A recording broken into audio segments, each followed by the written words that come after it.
Hello guys, कैसे हो आप सब। आई होप आप सभी मस्त हो गए। Welcome to 8 weekend analysis of the Indian equity markets. इस वीक मार्केट ने कैसा परफॉर्म किया, हम लोग उस पर चर्चा करेंगे और एक आगे का पॉइंट ऑफ व्यू बनाने का ट्राई करेंगे। So let's jump into our analysis.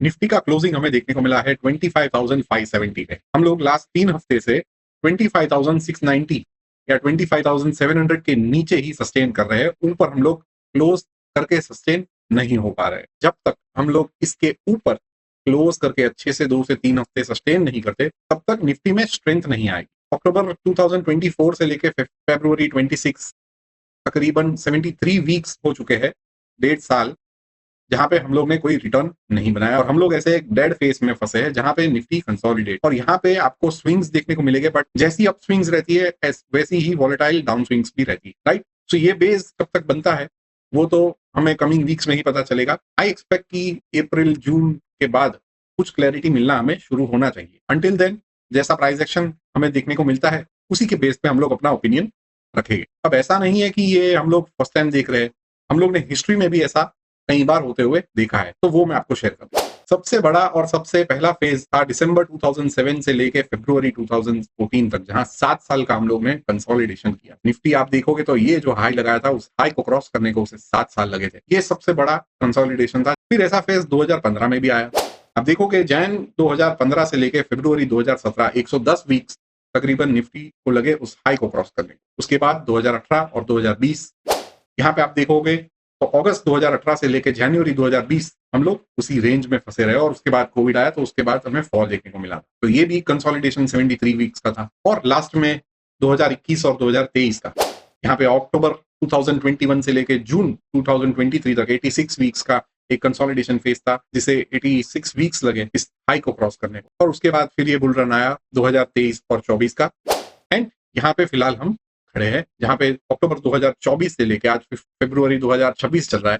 73 weeks हो चुके हैं और हम लोग ने उस हाई को तकरीबन काफी हफ्ते यहाँ पे हम लोग ने उसे क्रॉस करने को टेस्ट करा, बट सेलिंग प्रेशर काफी है और इसे एब्जॉर्ब हम जब तक नहीं करेंगे तब तक बुल रन आगे का स्टार्ट नहीं होगा। सो इसे आपको हमेशा अपने माइंड में रखना है कि ऐसे फेजेस आते हैं, ऐसे डल फेजेस आते हैं जहां पे मार्केट में पैसा बनाना थोड़ा difficult, it's a hard money market. तो यहाँ पे आपको छोटे रिस्क रिवॉर्ड्स प्लान करके स्विंग पे ज्यादा फोकस करना चाहिए रादर देन पोजिशनल, ठीक है। तो निफ्टी में फिलहाल ऐसा नया कुछ नहीं है। We are still in a sideways zone. सभी तरह के न्यूज के कारण हमें ये वॉलेटिलिटी का सामना करना पड़ता है, जहां पे कभी ऊपर कैप अप करता है जहां और वापस से एक सेल ऑफ कुछ न्यूज के कारण आते हैं। सो आपका फोकस यही होना चाहिए कि पहले तो हम स्ट्रेंथ में आए, स्ट्रेंथ में आके छोटे से रेंज में कंसोलिडेट करें और फिर जाके ये जो सेलिंग प्रेशर आ रहा है वो एब्जॉर्ब करके हम लोग एक अच्छा सा ब्रेकआउट करें और उसके बाद आगे की जर्नी शुरू। तो यहाँ पे पेशेंस बहुत बड़ा गेम खेलता है और आप में जब अगर पेशेंस नहीं है तो कहीं ना कहीं आप अपने पैसे को बर्न कर रहे हैं, राइट। सो ऐसा मत करिए एंड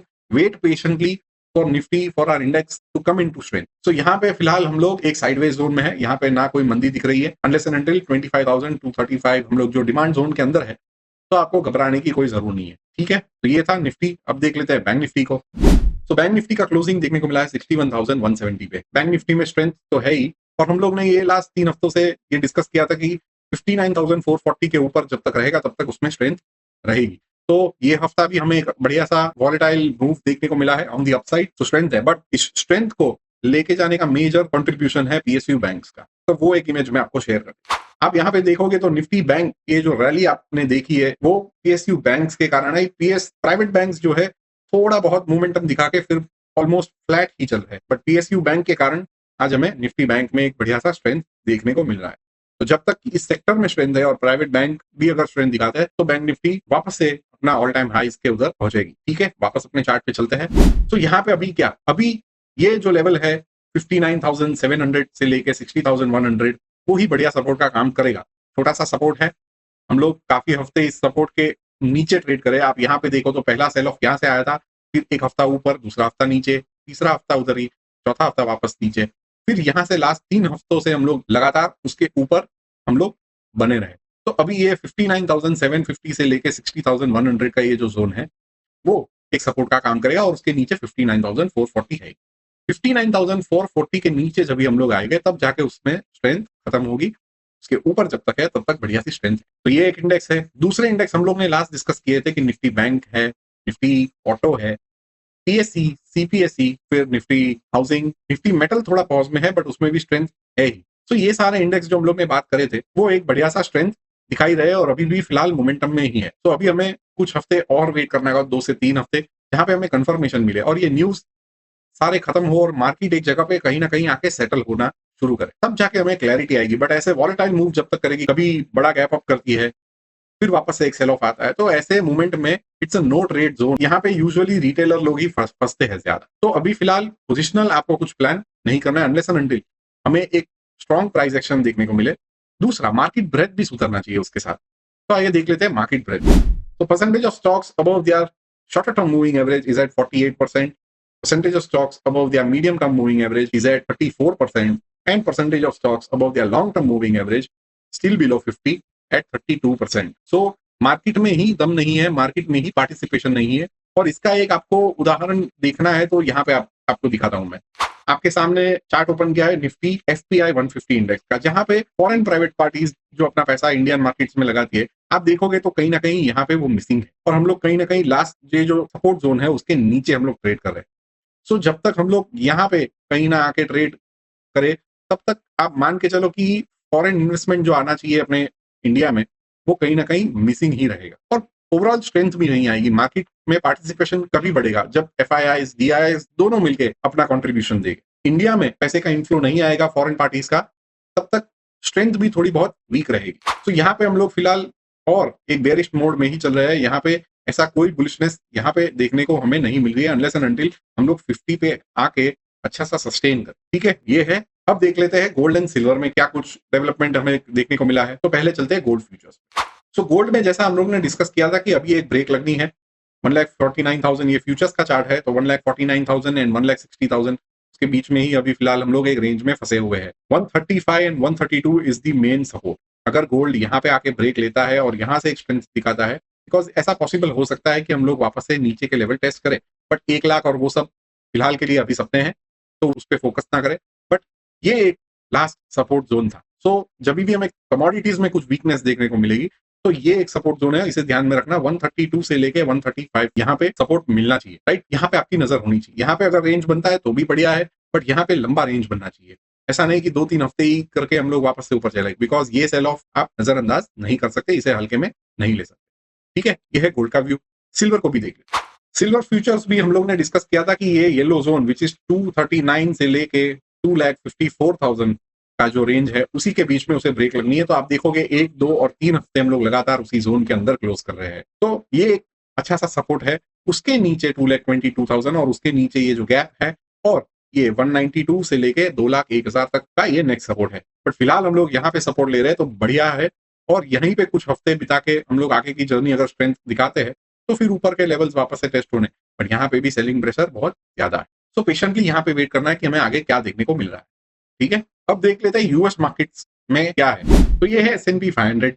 यहाँ पे भी आप वीकली चार्ट अगर देखोगे तो हम लोग काफी हफ्तों से एक रेंज में ट्रेड कर रहे हैं। यहाँ पे भी एक मोमेंटम पॉज आया है, तेजी करी, उसके बाद इस लेवल से आप देखोगे अक्टूबर 2025 से लेके हम लोग फिलहाल एक ही छोटे से रेंज में ट्रेड कर रहे हैं, कभी ऊपर कभी नीचे। तो यहाँ पे भी एक एग्जॉशन हमें देखने को मिल रहा है। न्यूमरस डोजीज फॉर्म होते हुए सारी आप देखो तो स्पिनिंग टॉप्स एंड डोजीज है, विच मींस इनडिसिजन, राइट। नैस्डैक 100 को भी आप देखोगे तो एक ही रेंज में हम लोग साइडवेज में फंसे हुए हैं। यहाँ से लेके अक्टूबर 2025 से लेके फिलहाल इसी जोन के बीच में हम लोग ट्रेड कर रहे हैं। तो यहाँ पे भी एक पॉज देखने को मिला है। तो यूएस मार्केट में भी अभी फिलहाल इनडिसिजन से आप सारी कैंडल्स यहाँ से यहाँ तक आप देखो तो spinning tops and dojis, which means indecision। Market को भी अभी पता नहीं है कि क्या करना है। So let the dust settles. But कौन से इंडेक्स तेजी कर रहे हैं तो आप देखोगे तो जापान 225 आप देखो तो रैली बेस एंड वापस एक रैली के स्ट्रक्चर में है जापान 225 इंडेक्स। सर आप देखोगे तो पैसा यहाँ पे फ्लो हो रहा है and US and Indian markets are taking a breather. तो वेट एंड वॉच की हम लोग यहाँ पे और एक ऐसा बेस बनाया कि फिर आगे निकलेंगे तो इसमें भी तेजी रहेगी। तो ये एक आपका पॉइंट ऑफ व्यू बनाने के लिए। अगर डॉलर को देखे तो डॉलर में एक बेस बनता हुआ नीचे नजर आ रहा है, बट हम लोग स्टिल एक लोअर हाई के स्ट्रक्चर में है। तो यहाँ पे इधर पॉज या तो माइल्ड बेरिश मूव यहाँ पे देखने को मिल रहा है। तो डॉलर इंडेक्स में फिलहाल अभी एक पॉज है एक साइडवेज जोन में जाने की ट्राई है, but still the structure is lower low and lower high. तो कुछ हफ्ते यहाँ पे भी हमें वेट एंड वॉच करना है। दूसरा एक इंटरेस्टिंग प्राइस एक्शन देखने को मिला है यूएस ऑयल। आप यहाँ पे देखोगे तो क्रूड में हम लोग एक लोअर लो लोअर हाई के स्ट्रक्चर में एक डाउन ट्रेंड में जा रहे हैं, बट कहीं ना कहीं यहाँ पे हमें एक अच्छी खासी स्ट्रेंथ आती हुई, तो अगर हम लोग 60 के ऊपर रहते हैं और यहाँ पे एक बेस बना के फिर यहाँ से निकलते हैं, तो ऊपर के लेवल्स आसानी से टेस्ट हो गए और कहीं ना कहीं हम लोग एक डाउन ट्रेंड को एंड करके हम लोग इधर साइडवेज या तो बुलिश में जा सकते हैं। सो यहाँ पे आपको देखना है पहले तो ये ट्रेंड लाइन की ब्रेक होने को और यहाँ पे कुछ हफ्ते बिताने को, यहाँ पे कंसोलिडेट करने को, और फिर 68 और 70 के आसपास आपकी नजर होनी चाहिए, 68 से लेके 71।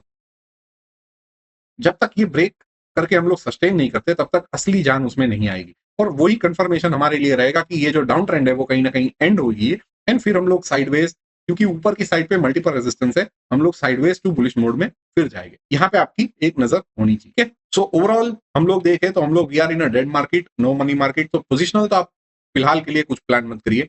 बाय ऑन डिप्स भी मैं सलाह नहीं देता। मार्केट में स्ट्रेंथ आने दीजिए, आपको काफी टाइम मिलेगा अपनी पोजीशंस को वापस से बनाने। तो ऐसा नहीं कि मार्केट एक ही दिन में या एक ही हफ्ते में 30% ऊपर भाग जाएगी। तो आराम से पेशेंस रखिए और रिस्क रिवॉर्ड पे फोकस कीजिए, स्विंग ट्रेड्स पे फोकस कीजिए, जहां पे एक अच्छा आपको रिस्क रिवॉर्ड मिलता हो, ठीक है, उस पे फोकस करें। So this was the analysis of the overall market for 8th weekend of 2026। हम लोग मिलेंगे ऐसे ही एनालिसिस के अगले वीडियो में। Until then enjoy this weekend. Thank you very much.